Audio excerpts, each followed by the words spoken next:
Hello students, इस video में हमारी जो दो रिडोक्स टाइट्रेशन की टाइप बची हुई है हम उन पे बात करेंगे।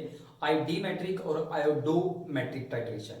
ओके, वैसे इन जनरल जब भी कोई आपसे पूछे कि आइडोमेट्रिक और आईडीमेट्रिक टाइट्रेशन में फर्क क्या है तो आप कहोगे आईडीमेट्रिक में आयोडीन हम यूज करते हैं, रिएक्शन में एज ए रिएक्टेंट यूज होता है जब ट्राइट्रेंट और एनालाइट मिलते हैं, और आई नेगेटिव वहां बनता है। आईडीमेट्रिक में आयोडीन यूज करेंगे, आई नेगेटिव बनेगा। आइडोमेट्रिक में आई नेगेटिव यूज करेंगे और आयोडीन बनेगा। राइट, ये बात ध्यान रखना। इसका नाम है आयोडीन और इसका नाम है आयोडाइड। ये आयोडीन नहीं है, इसको आप आयोडाइड कहेंगे, आयोडाइड आयन। ये आयोडीन, ये आयोडाइड आयन। ओके, तो दोबारा से एक बार फर्क देखते हैं दोनों में क्या फर्क है। आईडीमेट्रिक में आयोडीन लेते हैं और जब वो एनालाइट और टाइट्रेंट मिलते हैं तो वहां आई नेगेटिव बाहर निकलेगा आईडीमेट्रिक में। आयोडोमेट्रिक में जो हम आगे पढ़ेंगे उसमें आयोडाइड यूज करेंगे और आयोडीन बाहर आएगा। ठीक है, तो आपको इसे ऐसे रट सकते हैं कि आईडी का मतलब है इन, आई का मतलब इन मतलब अंदर, यानी आयोडीन अंदर जा रहा है। आयोडो, आईओडीओ, ओ का मतलब आउट, वहां आयोडीन आउट होगा, एग्जिट होगा, बाहर निकलेगा। ऐसे रट सकते हैं आप इसे। ओके, तो फिर दोबारा से अगर मैं आपसे पूछूं कि आइडोमेट्रिक और आईडीमेट्रिक टाइट्रेशन में क्या फर्क है तो आप कहेंगे आईडीमेट्रिक में आयोडीन I2 यूज करते हैं, आई नेगेटिव बाहर निकलता है। ओके, आइडोमेट्रिक में आई नेगेटिव यूज करते हैं और I2 बाहर निकलता है। राइट, आइडो में आउट होगा I2, राइट, आईडी में इन, अंदर जाएगा I2। ठीक है, ओके। तो एक में ये रिएक्टेंट, ये प्रोडक्ट, दूसरे में ये रिएक्टेंट, ये प्रोडक्ट। ओके, तो आईडीमेट्रिक, तो आईडीमेट्रिक में क्या होगा, आयोडीन लेंगे, I2 बाहर, सॉरी आई नेगेटिव बाहर आएगा।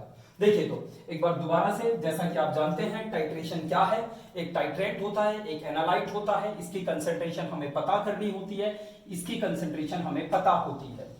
Okay, right. तो सपोज मान लो कि मेरे पास यहां पे एक सॉल्यूशन है, किसका, I2 का सॉल्यूशन है। राइट, मान लेते हैं I2 का सॉल्यूशन है। ओके, पानी में आयोडीन घुला हुआ है और यहां पे मेरे पास है SO3 2 नेगेटिव सल्फाइड। इन दोनों की टाइट्रेशन होनी है, मतलब ये ऊपर से आएगा और आयोडीन के साथ रिएक्शन करेगा। तो क्या होगा जरा देखो, I2 प्लस SO3 2 नेगेटिव। इस रिएक्शन को होने के लिए थोड़े से एसिडिक मीडियम की जरूरत होती है, तो थोड़ा सा एसिड वहां ऐड करेंगे, या सॉरी H2O ही एसिड वहां बनता है, इससे रिलीज होता है, आई एम सॉरी। ओके, हालांकि वहां एसिडिक मीडियम क्रिएट हो जाएगा। आइडो या आईडीमेट्रिक टाइट्रेशन में बेसिक मीडियम हम नहीं ले सकते, या तो न्यूट्रल हो, राइट, या तो न्यूट्रल मीडियम होना चाहिए या हल्का सा एसिडिक। बेसिक मीडियम से बात नहीं बनेगी, रिएक्शन नहीं होगी। तो आयोडीन SO3 H2O, मैं फिर दोबारा बता दूं, ये मान लेते हैं एनालाइट था, ये मेरा ब्यूरेट में था, ये दोनों आपस में मिलेंगे, इससे रिएक्शन होगी। रिएक्शन क्या होगी जरा ये देखो, I2 आई नेगेटिव में बदल जाएगा, 2I नेगेटिव, दो है ना iodine, 2I negative plus SO3 2 negative, SO4 2 negative में बदल जाएगा, प्लस O यहां गया, 2H बच गए, ये 2H पॉजिटिव ऐसे बाहर आ जाएगा। Right, 2H positive. तो ये रिएक्शन होगी, ये रिएक्शन होगी। एक बार देखते हैं, आयोडीन की ऑक्सीडेशन स्टेट 0, आई नेगेटिव -1, SO3 2 नेगेटिव, सल्फर की X मान लेते हैं, ऑक्सीजन की -2। ओके, तो एक ही है, X plus -2 into 3 oxygen, overall कितना चार्ज है -2, तो X की वैल्यू यहां से आ जाएगी +4, यानी सल्फर की ऑक्सीडेशन स्टेट है +4। ओके, यहां पे अगर आप ऐसे ही निकालोगे तो सल्फर की ऑक्सीडेशन स्टेट आएगी +6, यानी सल्फर +4 से +6 हो गया। अगर सल्फर +4 से +6 हुआ है तो उसका ऑक्सीडेशन हुआ है, इसका ऑक्सीडेशन, इसका रिडक्शन। ठीक है, ओके। अगर मैं आपसे पूछूं, इससे रिलेटेड नहीं है बट मतलब फिलहाल इस टॉपिक से रिलेटेड नहीं है, अगर मैं आपसे ये पूछूं कि ये बताओ यहां अल्फा फैक्टर n फैक्टर कितना है, तो आप क्या देखोगे, इसका एक मोल कितने इलेक्ट्रॉन लूज या गेन कर रहा है। ओके, एक आयोडीन 0 से -1 हो गया, इसका मतलब उसने इलेक्ट्रॉन लिया है, राइट। कितने इलेक्ट्रॉन लिए हैं? एक। कितने आयोडीन ने? एक आयोडीन ने। एक आयोडीन ने एक इलेक्ट्रॉन लिया है। इसके एक मोल में 2I2 है, दो आयोडीन है, राइट। तो 2 आयोडीन 2 इलेक्ट्रॉन लेंगे, इसका एन फैक्टर, अल्फा फैक्टर हो गया 2। ठीक है। इसकी बात करें, सल्फर +4 से +6 हो गया। कितने इलेक्ट्रॉन लूज किए? लूज किए ना, ऑक्सीडेशन स्टेट बढ़ गई। कितने इलेक्ट्रॉन लूज किए? 2। कितने? 1 मोल ने। तो इसका अल्फा फैक्टर भी यहां 2 है। Okay, right. अगर हमसे इसकी कंसेंट्रेशन दे रखी है, सपोज SO3 है यहां ऊपर, मैं इसको हटा देता हूं आपको कंफ्यूजन ना हो, ताकि इसको भी हटा देते हैं। मान लेते हैं इसकी कंसेंट्रेशन दे रखी है 0.2 मोलर, राइट। ये हमारा इस टाइट्रेशन में यूज हुआ 15 ml। ठीक है। अच्छा, यहां पे इंडिकेटर यूज करते हैं स्टार्च। स्टार्च जो आलू वगैरह में भी मिलता है। आप बायो पढ़ रहे हैं तो मोस्ट प्रोबेबली आपने ये वर्ड पहले सुना होगा, इंटरेस्ट है आपका बायो में। तो स्टार्च जो आई नेगेटिव के साथ रिएक्शन करके हल्का ब्लू हो जाता है, राइट, नॉट हल्का, आई एम सॉरी, गहरा ब्लू हो जाता है। Okay, dark blue colour show करता है जब स्टार्च आई नेगेटिव के कांटेक्ट में आता है, नॉट आयोडीन, आई नेगेटिव के कांटेक्ट में आता है तब, राइट। तो आई नेगेटिव का पता कि है या खत्म हो गया, इसका पता हम स्टार्च की मदद से कर सकते हैं, उसका पता। तो हम यहां इंडिकेटर यूज करते हैं, starch as a indicator use होता है यहां। Okay, SO4 2 negative. तो ये है 15 ml। इसकी कंसेंट्रेशन सपोज हमें नहीं पता, M2 नहीं पता। इसका वॉल्यूम हमने लिया था, राइट, कितना लिया था हमने? यहां 10 ml लिया था, राइट। तो इसकी कंसेंट्रेशन पता करनी है। M1V1 by N1 equal to M2V2 by N2। Okay, M1 कितना है? मोलैरिटी कितनी है? उसकी ले लेते हैं M1 अपने टाइट्रेंट की। तो मोलैरिटी है 0.2। कितने ml यूज हुआ? 15 ml अपॉन, ओके, ऊपर SO3 है, तो SO3 का कोफिशिएंट 1 है, तो N1 1 आएगा। M2 इसकी कंसेंट्रेशन निकालनी है, वॉल्यूम कितना लेके चले? हमने लिया था 10 ml। ओके, N2 कितना है? 1। तो यहां से आप M2 की वैल्यू निकाल सकते हैं। ओके, ये है, इस तरीके से करते हैं हम हमारी iodometric titration, right. Iodometric titration sulphite के लिए भी यूज होती है। इसका नाम सल्फाइट है, सल्फाइट, सल्फेट। सल्फर की ऑक्सीडेशन स्टेट जब मैक्सिमम नहीं होगी तो हम 8 वर्ड यूज नहीं करेंगे। सल्फर +6, ज्यादा से ज्यादा +6 ऑक्सीडेशन स्टेट शो कर सकता है, वो यहां है, इसलिए हमने यहां 8 वर्ड यूज किया। सल्फेट। देखोगे नाइट्रेट वर्ड कहां आता है? नाइट्रोजन की जब मैक्सिमम ऑक्सीडेशन स्टेट होती है। खैर, ऑक्सीडेशन स्टेट के चक्कर में अभी से दिमाग खराब नहीं करना। ओके, इसका नाम सल्फाइट है, इसका नाम सल्फेट है। ओके, तो यहां से हम ये बता सकते हैं कि एक सॉल्यूशन की मोलैरिटी क्या होगी। ठीक है, राइट। ओके, आगे बढ़ने से पहले हम एक बार 8th न्यूमेरिकल करते हैं जो इसी पे बेस्ड है। 8th, देखिए 8th न्यूमेरिकल में कहता है कि एक सॉल्यूशन बनाया गया सोडियम थायोसल्फाइड का। आपको Na2S2O3 को सोडियम थायोसल्फाइड कहते हैं, बट ये आपको याद करने की जरूरत नहीं है, मतलब कि उसका क्या नाम है, सोडियम थायोसल्फेट क्यों कहते हैं, आगे बात करेंगे इसकी। फिलहाल 8th न्यूमेरिकल में कह क्या रहा है कि हमने एक सॉल्यूशन बनाया, राइट, ये सॉल्यूशन बनाया और इस सॉल्यूशन में हमने 2.48 ग्राम, शायद मैं सही हूं, 2.48 ग्राम, हाँ, Na2S2O3.XH2 मिला दिया, राइट। और ये पूरा सॉल्यूशन था 1 लीटर यानी 1000 ml। ठीक है, राइट। इसके बाद हमने इसमें से 10 ml, हमने इसमें से 20 ml, जो ये सॉल्यूशन बनाया इसमें से 20 ml, यानी ये मैं ये ले रहा हूं कि ये सॉल्यूशन का 20 ml हमने एनालाइट या कोनिकल फ्लास्क में डाल दिया, 20 ml। ठीक है, 20 ml। ओके, इसको न्यूट्रलाइज करने के लिए जब हमने ऊपर से आयोडीन का सॉल्यूशन यूज किया, आयोडीन का, जब हमें हम इसे न्यूट्रलाइज कर रहे थे क्योंकि इसके अंदर जो सोडियम थायोसल्फाइड है वो आयोडीन के साथ रिएक्शन करेगा। ओके, तो हमने ऊपर से जब आयोडीन यूज किया तो आयोडीन यूज हुआ, ये सॉल्यूशन यूज हुआ 10 ml आयोडीन का, और इसकी कंसंट्रेशन थी, ऊपर से जो हम सॉल्यूशन ऐड कर रहे थे उसकी कंसंट्रेशन थी 0.01 मोलर। तो ये डाटा हमारे पास है, ठीक है, ये डाटा है। ओके, हमें ये बताना है इस डाटा की हेल्प से कि Na2H2O3 में जो ये X है इसकी क्या वैल्यू है।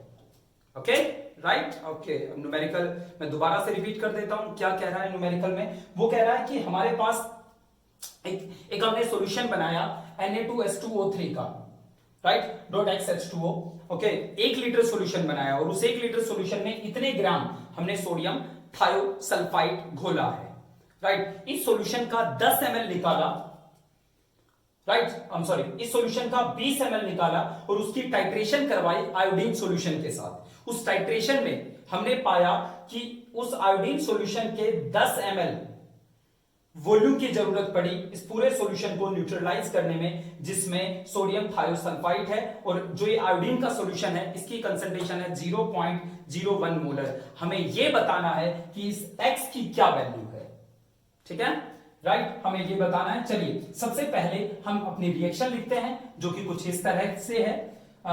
Na2H2O3, तो मैं सिर्फ H2O3 लिख रहा हूं। H2O3 2 नेगेटिव मिलेगा किससे, आयोडीन से। अब आयोडीन अगर हम दे रहे हैं तो ये आईडीमेट्रिक टाइट्रेशन है, आईडीमेट्रिक, आयोडीन बाहर नहीं निकल रहा, आयोडीन हम यूज कर रहे हैं वहां as a reactant, plus that's it, acidic medium तो वहां आगे हो ही जाएगा। ओके, प्लस वाटर, क्योंकि वहां से H2O बाहर निकलता है, सॉरी H पॉजिटिव बाहर निकलता है, तो H पॉजिटिव को दिखाने के लिए, बैलेंस करने के लिए यहां हाइड्रोजन का होना जरूरी है और वो हाइड्रोजन वाटर से आता है।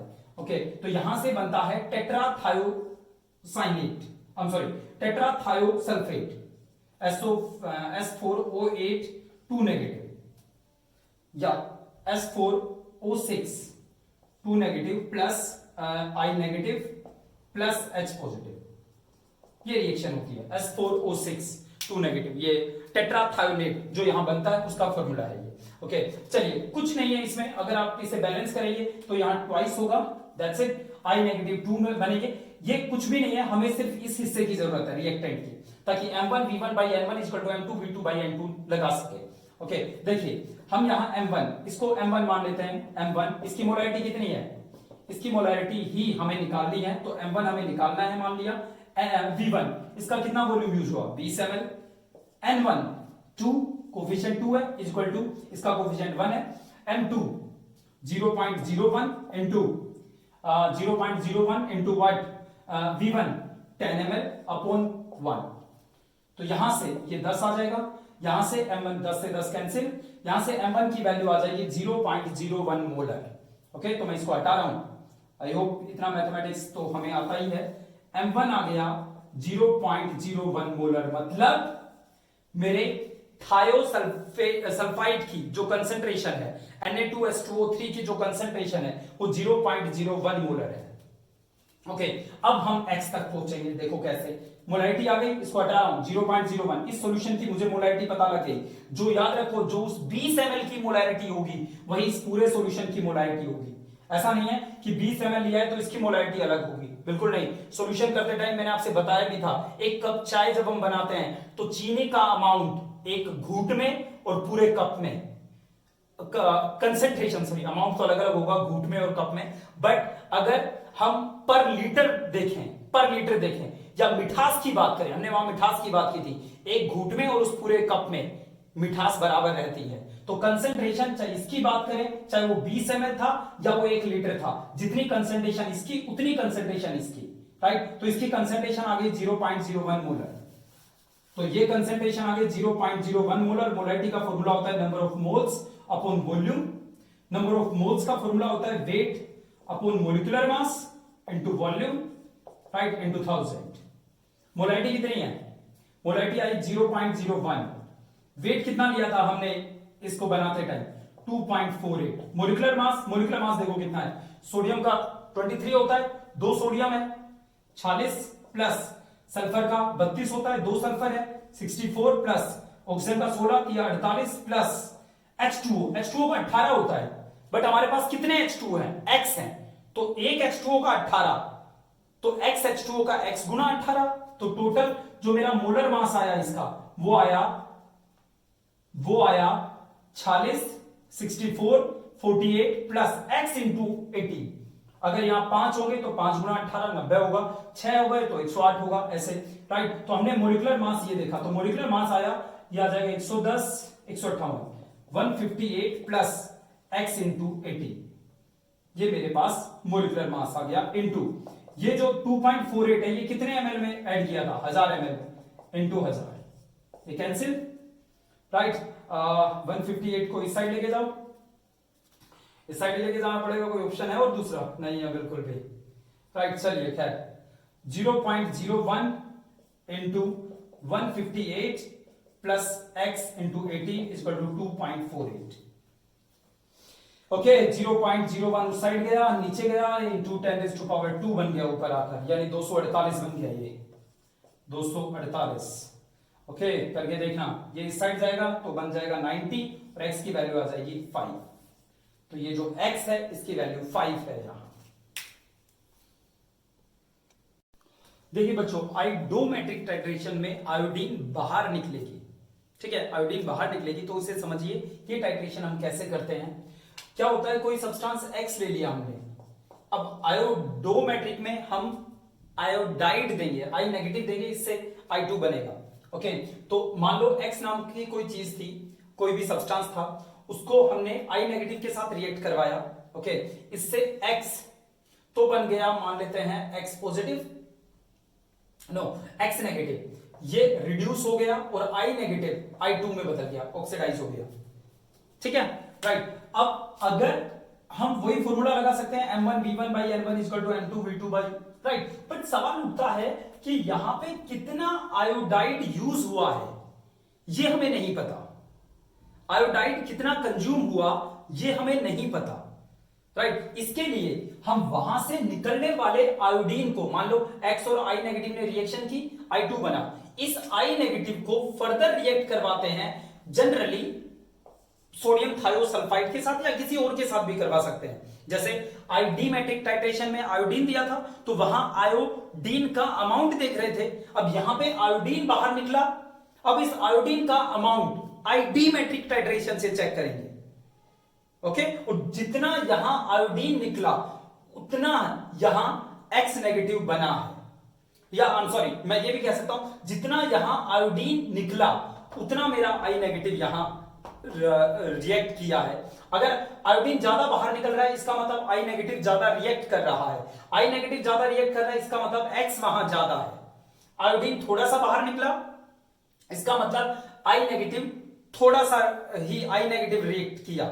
थोड़ा सा क्यों किया? क्योंकि X ही थोड़ा सा था राइट, क्योंकि जब कोई रिड्यूस होता है तभी तो कोई ऑक्सीडाइज होगा। अगर X खत्म हो गया तो कोई रिड्यूस होने वाला बचा ही नहीं राइट। अगर कोई रिड्यूस होने वाला नहीं बचा तो I नेगेटिव ऑक्सीडाइज होकर आयोडीन नहीं बनाएगा। ओके राइट, तो अगर ये ज्यादा इसका मतलब X भी ज्यादा, अगर ये कम इसका मतलब X भी कम। बट सवाल ये है, समस्या ये है कि हमें कैसे पता हो कि ये कम है या ज्यादा है। इसके लिए हम वहां से निकलने वाले आयोडीन को फर्दर टाइट्रेट करवाते हैं सोडियम थायोसल्फाइड के साथ। अगर आप ध्यान से देखो तो इन दोनों की रिएक्शन से आयोडीन बाहर निकला, आयोडीन जो निकला उसको फर्दर चेक किया गया कि कितना आयोडीन बाहर निकला है, तो यहां आयोडो और अल्टीमेटली हम फिर दोबारा से आईडी पे पहुंच गए, आईडी मैट्रिक टाइट्रेशन पे, क्योंकि आईडी मैट्रिक में आयोडीन इन मतलब आयोडीन हम देते हैं राइट। तो यहां हमें आयोडीन देना है, आयोडीन कितना निकला ये चेक करना है। ओके तो I2 को फर्दर रिएक्ट करवाएंगे, मान लेते हैं Y के साथ राइट, Y के साथ, तो ये बन गया I नेगेटिव और Y बन गया Y पॉजिटिव।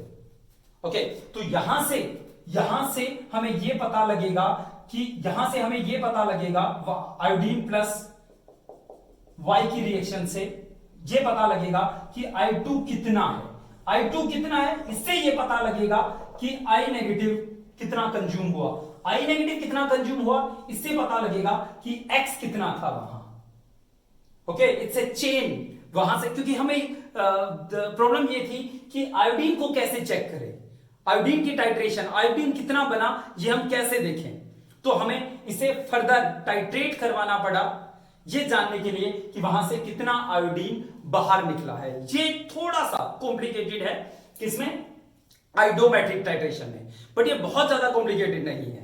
इसको सोल्व करने के लिए हम एक सीधा सा फॉर्मूला यूज करेंगे। देखिए, आई होप आपको ये बात समझ में आ गई होगी कि ये थोड़ा बेसिक था, बस आपको अपने दिमाग में बताना है कि अच्छा आयोडोमेट्रिक में क्या होता है, आयोडीन बाहर निकलता है, बट आयोडीन जब बाहर निकलता है तो हमें ये पता करना होता है कितना आयोडीन बाहर निकला, तो उसके लिए हमें फर्दर टाइट्रेट करवाना पड़ता है, राइट। फर्दर हमें आयोडीमेट्रिक टाइट्रेशन पे जाना पड़ता है। बस इतना अपने दिमाग को समझाना है कि ये छोटी सी बात है, बस इसमें एक स्टेप एक्स्ट्रा है, ओके, नॉर्मल जो रिडॉक्स टाइट्रेशन है उनसे, और सही मायने में एक ही स्टेप तो एक्स्ट्रा है ये, ओके। अब देखते हैं इसके क्वेश्चन कैसे करेंगे। ये थ्योरी थी, बस आपको समझना था, अब न्यूमेरिकल बड़े इजीली हो जाएंगे। देखो कैसे करेंगे। अगर मैं ओवरऑल बात करूं तो आयोडोमेट्रिक टाइट्रेशन में कुछ ऐसा होता है, क्या होता है, सबसे पहले आई नेगेटिव लेते हैं, कोई सब्सटेंस होता है जिसकी कंसंट्रेशन हमें पता करनी होती है, उसको रिएक्ट करवाते हैं तो X रिड्यूस हो जाता है, वहां से आयोडीन बाहर निकलता है, क्योंकि -1 से 0 हो गया तो हम कह रहे हैं इसका ऑक्सीडेशन हो गया, ओके। आयोडीन जो बाहर निकलेगा उसको किसी और के साथ रिएक्ट करवाएंगे, राइट, जिसकी कंसंट्रेशन, यहां हमें Y की कंसंट्रेशन पता है, Y की पता है, ये देख रहे हैं कि आयोडीन कितना बाहर निकला, ओके। आयोडीन कितना बाहर निकला अगर ये पता लग गया तो ये पता लग जाएगा कि वहां X कितना है, ठीक है। तो ये हम प्रोसीजर फॉलो करते हैं। अब इसका एक तरीका तो ये है m1v1/n1, भाई इसका m1v1/n1 किसके इक्वल होगा, इसके m2v2/n2 के इज इक्वल टू, यहां पे जो ये आयोडीन रिएक्ट कर रहा है इसके साथ, तो इसका m1 या m3 लिख देते हैं, m3v3/n3 किसके इक्वल होगा, y के m4v4n4 के। एक तो ये तरीका है। अब इन चारों में से आपको कुछ भी दिया हो, कोई भी वैल्यू दी हुई हो, कोई दूसरी वो वैल्यू पूछ सकता है, ओके। बहुत सिंपल सी बात है, बस इसमें हमने चेन को फॉलो किया, पहले ये बना, फिर ये से जब उसके जो बना उसको फर्दर किसी और के साथ रिएक्ट करवाया, तो ये फॉर्मूला हम फॉलो कर सकते हैं। और पर मेरा फेवरेट वही है, n1v1 equal to n2v2 equal to n3v3 n4v4। इसके पीछे का प्रिंसिपल क्या है कि जितने नंबर ऑफ ग्राम इक्विवेलेंट इसके होंगे, अगर यहां इसके 0.5 ग्राम इक्विवेलेंट रिएक्ट कर रहे हैं तो इसके भी 0.5 ग्राम इक्विवेलेंट रिएक्ट करेंगे, इसके भी 0.5, ये भी 0.5 बनेगा, और अगर ये भी 0.5 बनेगा, राइट, तो y के भी 0.5 ग्राम इक्विवेलेंट ही रिएक्ट करेंगे, राइट, ओके। तो इससे मैं इन सब का वैल्यू पता लगा सकता हूं, इन सब की कंसंट्रेशन पता कर सकता हूं। तो ये थी कहानी आयोडोमेट्रिक टाइट्रेशन की। एक न्यूमेरिकल करते हैं, ज्यादा घबराने की जरूरत नहीं है,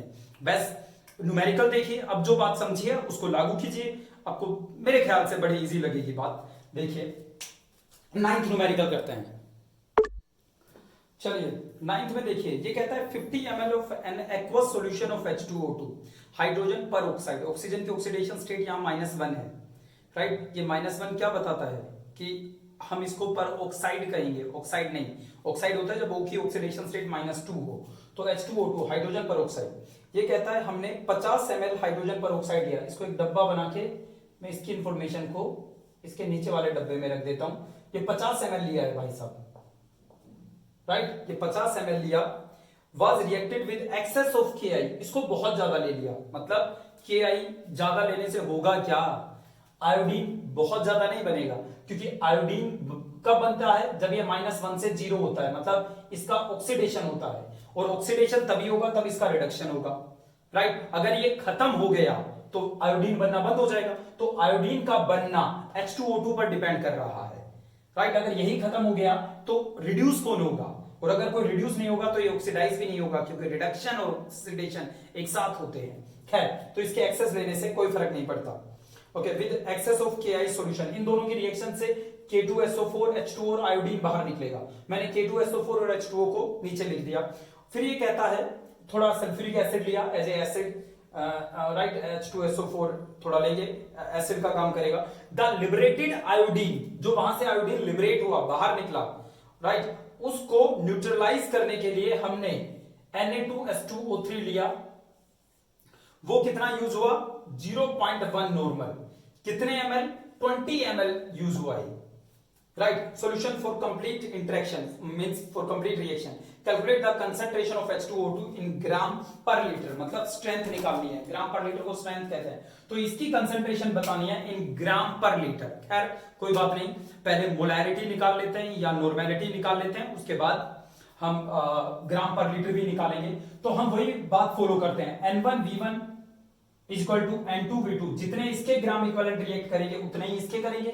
राइट, जितने इसके करेंगे उतना ही ग्राम इक्विवेलेंट आयोडीन बनेगा, जितने ग्राम इक्विवेलेंट आयोडीन बनेगा उतने ही ग्राम इक्विवेलेंट Na2H2O3 के साथ ये रिएक्ट करेगा। राइट, बट हमें सिर्फ पता है इसके ग्राम इक्विवेलेंट, कोई क्या फर्क पड़ता है, अगर एक का भी पता है तो सबके ग्राम इक्विवेलेंट पता लग जाएंगे। राइट, सबके, इवन K2SO4 H2SO4 KI सबके, तो इसके कितने ग्राम इक्विवेलेंट है? N1V1 या N2V2 कह देते हैं, तो 0.1 into 20 ग्राम इक्विवेलेंट का कंसेप्ट समझने के लिए हमने सिर्फ एक न्यूमेरिकल किया है 40 मिनट के वीडियो लेक्चर में, सिर्फ एक, आप उस वीडियो लेक्चर को जरूर देखें। 5th क्वेश्चन हमने उसमें सोल्व किया है, तो 0.1 into 20 ये हो गया N2V2, किसके बराबर होगा? N1V1 के, तो N1V1 equal to N2V2। Okay, तो ये कितना है? N1 निकालना है इंटू 50 इक्वल टू व्हाट? ये हो जाएगा 2, 20 को 0.1 से मल्टीप्लाई करेंगे 2, तो N1 आ गया 2/50, 2/50, 2/50 का मतलब 5 एकम 5 0 0 4, ये आ गया 0.04 नॉर्मल, यानी H2O2 की कंसेंट्रेशन है 0.04 नॉर्मल। ठीक है, चलिए अब ग्राम पर लीटर में और आंसर निकाल देते हैं, कुछ नहीं है, नॉर्मेलिटी पता लग गई, बस इसको हटा रहा हूं मैं, नॉर्मेलिटी पता लगी। नॉर्मेलिटी का फॉर्मूला क्या होता है? नॉर्मेलिटी का फॉर्मूला होता है, ये स्ट्रेंथ है, वैसे आपको शायद पता भी होगा, इक्विवेलेंट मास को अगर मैं स्ट्रेंथ से मल्टीप्लाई कर दूं, सॉरी नॉर्मेलिटी से मल्टीप्लाई कर दूं तो स्ट्रेंथ आ जाती है। शायद मेरी लाइन समझ में नहीं आई आपको, अभी आ जाएगी। देखो ये भी हमने लेक्चर वीडियो में बात की है किसी में। नॉर्मेलिटी का फॉर्मूला होता है number of gram equivalent upon volume, अगर वॉल्यूम ml में है तो इंटू 1000, ये नॉर्मेलिटी का फॉर्मूला होता है। इसको और खोलते हैं फॉर्मूले को, नंबर ऑफ ग्राम इक्विवेलेंट का फॉर्मूला होता है weight upon equivalent mass into volume into 1000, इसकी जगह हमने ये रख दिया। राइट, वेट अपॉन वॉल्यूम ग्राम पर लीटर, ये तो हमें निकालना है। Right, weight upon volume, okay, को अगर मैं यहां रखूं और इसको इस साइड ले जाऊं तो n into equivalent mass, okay, और मैं 1000 को हटा ही देता हूं, मान लेता हूं 1000 लीटर में ही है, इससे कोई फर्क नहीं पड़ेगा, ml से भी आ जाएगा आंसर हमारा। ओके, आ जाएगा, वो भी निकाल के दिखाएंगे। तो W/V निकालना है हमें, ग्राम पर लीटर निकालना है, W/V ये निकालना है, तो इसके लिए हमें normality into equivalent mass, normality हमारे पास है, इक्विवेलेंट मास से मल्टीप्लाई कर देंगे, वेट पर लीटर आ जाएगा। राइट, ग्राम पर लीटर आ जाएगा। ओके, देखिए, ओके, सो वेट पर ग्राम पर लीटर का फॉर्मूला है नॉर्मेलिटी इंटू इक्विवेलेंट मास, हटाओ इसे। ओके, नॉर्मेलिटी मुझे पता है, इक्विवेलेंट मास को देखना है।